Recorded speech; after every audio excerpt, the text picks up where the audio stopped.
Pemirsa, ngereh kata yang sudah tidak asing di telinga masyarakat Bali, mengingat kata ngereh juga memiliki makna yang sakral. Dalam Kamus Bahasa Bali Bahasa Indonesia disebutkan bahwa salah satu makna ngerehang adalah memohon roh suci untuk bersemayam pada perwujudan barong, rangde, dan lain sebagainya. Menurut Ida Pedanda Gede Putra Bajing dari Gria Gede Tegal Jingga, bahwa secara umum masyarakat Bali mengenal kata ngereh sebagai bentuk sakralisasi sesuhunan dalam bentuk atau wujud barong dan rangde. Biasanya ngereh dilakukan di area setre atau kuburan. Dijelaskan dalam beberapa lontar seperti Ganapati Tatua dan lontar Pangerehan, bahwa ngereh memiliki perspektif yang luas terhadap prosesi ritual mistik yang dilakukan di kuburan di tengah malam.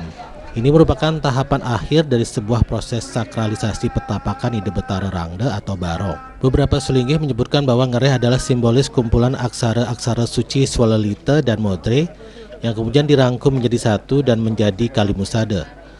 Kemudian dari Kalimusada dan Kalimusadi ini muncul Dwijaksara yang dialkulturasikan menjadi Pancaksara yang kemudian menjadi Triaksara, Dwiaksara dan akhirnya menjadi Eka Aksara.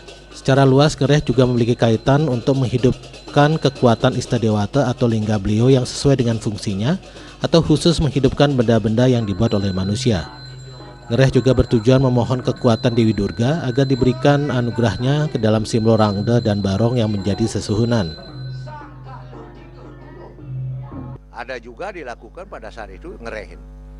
Apakah itu kemampuan yang telah masuk di pelawatan ini, apakah rangde atau barong tadi itu, apa ada kemampuan. Meskipun ada cobaan-cobaan di setre, apakah dalam bentuk apa saja cobaan itu terjadi, ya, tetapi ada kemampuan bahwasanya di situ rangde ataupun pelawatan ini sudah betul berisi sesuai dengan harapan. Jadi ada kemampuan untuk menangkal hal-hal yang tidak patut, yang tidak nyaman itu terjadi terhadap pelawat itu sendiri. Itu cobaan-cobaan itu akan terjadi di setre pada saat ngerehin.